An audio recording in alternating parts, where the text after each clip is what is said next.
favourite person in the world, our favourite time of the week, Megyn Kelly. Lovely to see you. Geez, didn't a few people notice our last conversation? Thank you. Little do they know, we do that every week. They've been missing all the fun. Correct, 100%. All right. Well, I don't know. Am I supposed to say happy holidays right now, or is it happy Thanksgiving, or happy, in between Rello bashes? What's the right way to talk, to a friend After Thanksgiving, at this time? we switch over to Merry Christmas. We cool. say Merry Christmas. Remember, that was the retort. We say Merry Christmas, and we say it proudly. That's correct. Medals for anyone who was part of the war on Christmas for those so many years. All right, let's talk about Hunter Biden. So the pardon is not a surprise. Your reaction on the show is completely correct, which was, okay, the only people who didn't see this coming are the same people who had the blinders on who thought that Kamala was winning. But the devil in the detail is what I wanted to talk to you about. So he's completely off the hook from everything from the start of 2014 till a couple of days ago. That means Burisma. That means all of the Russian disinformation time. And it also means any crimes while Dad was president.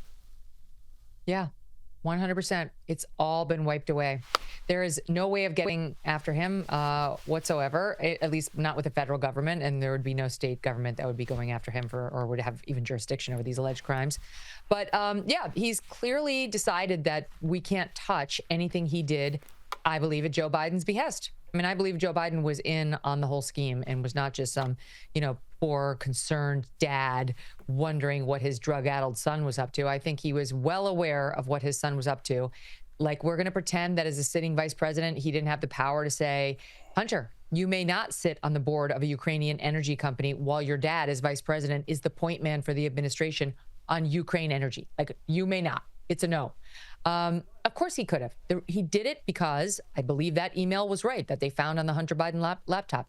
10% for the big guy. And Joe Biden does have a nice beach house in Delaware and, a nice Porsche. And they don't pay the lawmakers over here very well. So where did his money come from? And I guarantee before we get to him passing the baton to Trump, we're going to see more Biden family pardons, including of his brother, Jim Biden, who's also part of this racket. And he might even try to do the self-pardon, because I do think there's more to be found around this story. And unless they're completely insulated, the odds are Team Trump will try. Has anyone explained why? I mean, traditionally when stuff like this happens, it happens day of transfer because it'll be buried underneath all of the images of a new president taking the oath. Is there any suggestion as to why this had to happen now? The speculation is that he didn't want him to get sentenced. Right. That once the sentencing, and he was looking at 3 years on each charge. Once the sentencing was handed down, it would have been harder to make this look like a nothing. Now it's like, it's like he was found guilty, but come on, this is all political. Let's move on. As opposed to like he just dodged a 6 or 10-year sentence while everybody else who commits these crimes has to serve that time. So it could be that. It could be that they didn't want the official convicted felon label to attach, which it does when you get sentenced. So I don't know, but those make sense to me that he, to avoid the sentencing, he had to do it ASAP. So let's talk about our dear friend Kamala. We didn't get a chance to talk about it because of the Thanksgiving break. That video where she turned up like, frankly, as we would say in Australia, a pissed auntie. She was just, you could almost hear the bottle rattling somewhere because that was not her finest performance. And of course, she could have done a do-over. There were no questions. Why was that so bad? I do think she looked and sounded drunk. I mean, she truly was like, don't you tell anybody that they can't leave their power. Don't take away your power. This is your power and your dreams and your aspirations. Don't take them away. I believe in you. Middle class. It was so crazy. I don't know why they didn't do another take or 4 or wait 4 hours until she'd had some coffee. Or maybe she's just exhausted and this is how she sounds when she's absolutely exhausted. But then if you've got a candidate, like this is just another example of how her whole team is so clueless. Why, if you have a candidate who is exhausted, let's go with that, would you put her in a brown suit? Like what telegraphs vibrancy less than brown? Tan? I'm like, what? Yeah. And then the hair was like very like drab and forward. It was like the sort of what Sally Field referred to as like a football helmet in Steel Magnolias. And like her face was very sad. It was like very downward turning, and she was the drawn curtains.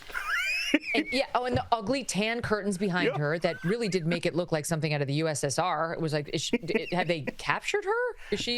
Where is she? Is it Hawaii or is it, Moscow? I can't quite tell. And you would put her in something vibrant. You like make her seem a little warm. And let me tell you, I'm just not to be too mean, but I'm given those other things I just said, you would zoom out. Okay, I'm just gonna say it. Zoom out. Ladies, we've all been there. There are the days we all need to be zoomed out on. Just like way back. Yeah. The other days we can take the extreme close up, but they're getting fewer and farther between as we get older.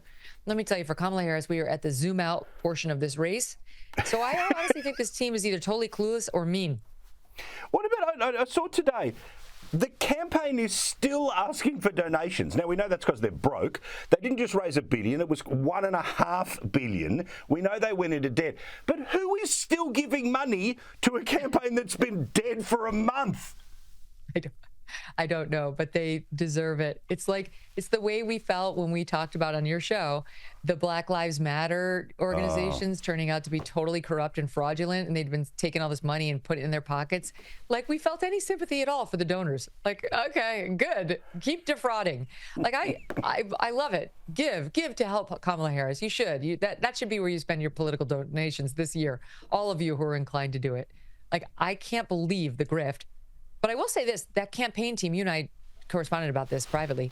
Her campaign team giving that interview to Pod Save America explains so much.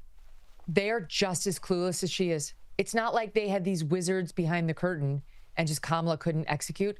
My God, they were dumb too. Everything was like very difficult circumstances, very terrible political headwinds, the right track, wrong track numbers in the country. Because of whom again? I'm looking at this like, who caused those? What headwinds are those? Wait, the inflationary, the economic. Who's in office again? Who? Then they go on to say, the reason she stayed so empty on every answer she ever gave, like, well, I'm not Joe Biden, but I'm not Donald Trump. I'm a new generation. The reason, this was all thought out, as it turns out. And the reason was she talked about Joe Biden's policies, and she said behind the scenes, I was there for all of them. I can't really disavow. And what Stephanie Cutter, the messaging person on the campaign team, came out and said was, we couldn't have a situation where we lost days of the news cycle trying to bat down the latest, she was basically saying, Biden aide, to come out and be like, how dare she say she criticizes him on immigration? She was in the room saying she liked it, that she actually would have opened the border even more. How dare she criticize him on the trans stuff? She was farther to the left than we were on trans. Like, they knew if they tried to create any distance, they were going to get hit by the people who knew she was totally fine with everything he did.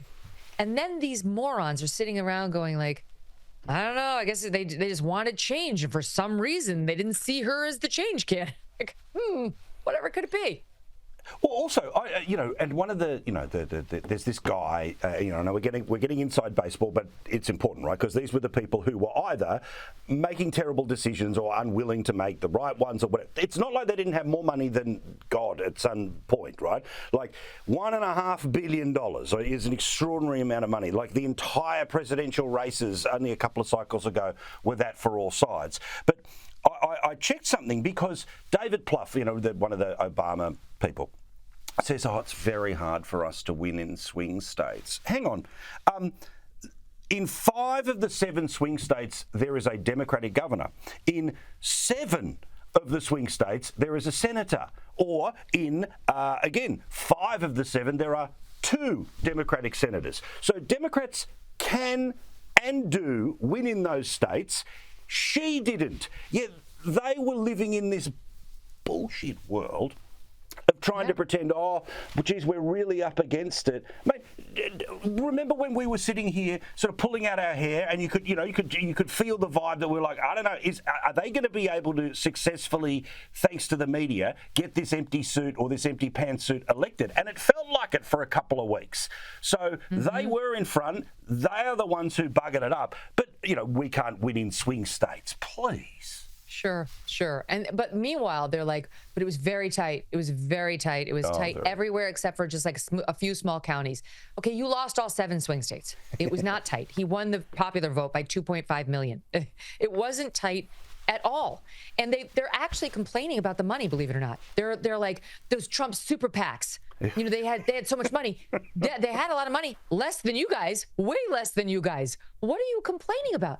They blew that money on these stupid celebrity endorsements, on taking over the Las Vegas Sphere, which is the spherical dome type thing where you can watch concerts now, on like broadcasting her picture on the outside, painting murals in inner city Philadelphia with her face.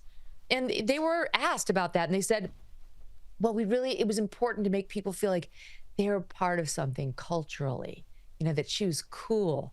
I'm like, you probably should have stopped her with her stupid accents and her terrible cackle. If you were working on cool, you shouldn't have sent her out there. We're gonna win. Or having no decency, man. Like, no one's sitting at home like, yeah, she's cool, she's badass. and they're stupid, like, we should stay woke, stay as woke as possible. Right?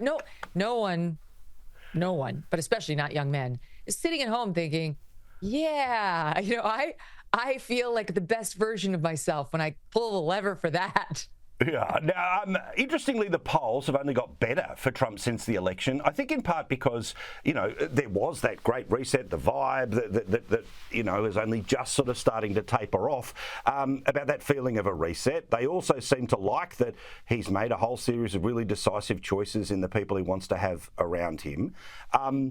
What are you feeling, though, about that process of not just announcing, but now trying to get these people over the line? I know that certainly the issues in and around the Pete Hegseth we've talked about before. You've gone into great detail as well. What about the next stage of this thing between now and when he actually takes over? I think most are going to make it. Most are going to make it across. Elon, among other things, has his super PAC has said they're going to target any Republican who votes against Trump's nominees. Yeah. And Elon's in there helping Trump pick the nominees. So he's definitely invested. And I think as a Republican senator, that's what they respond to, Paul. These are not noble people. They respond to the almighty dollar, and no one wants Elon Musk coming after them. So unless it's like a completely indefensible pick, they're going to vote for Trump's picks. And I discount Murkowski. I discount Collins. That's Alaska and Maine. They're very Republican light. They are almost blue. So that's fine. The Republicans can lose them. They'd be at 51. Maybe they lose like a Mitch McConnell who just doesn't like Trump. Yeah. On the most egregious, but that's 50, and J.D. Vance breaks that tie. Now you're getting down to like the Joni Ernsts of the world, who's Iowa, red state, reasonable. I think it would take a lot to make her vote against a Trump nominee. So it's going to be contentious, but I think he's going to get 98% of what he wants. Yeah, I think so too. I just want to, put a pin in this one. Now, I know that the Donald's not interested in picking up the phone to anyone. Everyone's coming to him. The Mitch McConnell thing, I don't know, one phone call, something. They have to build a bridge, because otherwise there is going to be this stable 3 that are constantly going to turn around. And remember, this bloke ain't running anything anymore, meaning he can run around everywhere in the Senate trying to sort of get in the ear of the people who aren't up for election anytime soon. So, again, I'm not suggesting that Trump's got to kiss the ring, but maybe he's got to lean in the direction to at least put this thing away. Otherwise, you're going to have the stable 3 that are constantly there, and basically it doesn't matter that they have the majority. They're back to, as you say, a permanent 50-50. What do you think the chances are of any of that happening? It doesn't sound like Donald Trump. Apologizing is not his thing, or even he wouldn't have to apologize, but just like an olive branch. I don't even know whether it would work. Trump not only has gone after McConnell in vicious terms, and there's no love lost there, but even his wife. He's made McConnell's wife like the center of his attacks for a long time. And as you know, for most men, that's a much tougher one to forgive. You can forgive the attack on yourself much quicker than you can forgive the attack on your spouse or your child. So I'm not sure what's going to happen there. I think the best thing with Mitch McConnell will be he is a Republican. He's a conservative Republican. There's no question. So while I don't think he'll be a rubber stamp, unless there's really a really good reason not to approve of the nominee, he will. And I don't think his sway in the Republican Party holds a candle to that of Donald Trump. Donald Trump has got this Republican Party. It's his for the taking, and he will inflict political pain if they don't do what he wants.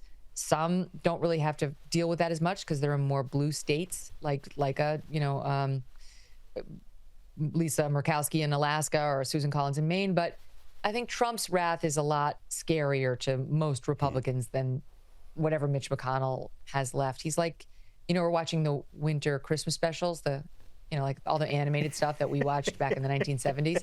And, I don't know if you guys watch these in Australia, but we're watching Rudolph, where they have winter and he loses his magic. But then he thinks he's in jail and he thinks maybe he can gin up or maybe it's Santa Claus is coming to town. Anyway, my point is he's like, I've got these few acorns. I've got just these few acorns and they might be able to make the reindeer fly. And that's Mitch McConnell. He's got 2 acorns. He could make two reindeer fly. That's the only trick left in his little bag.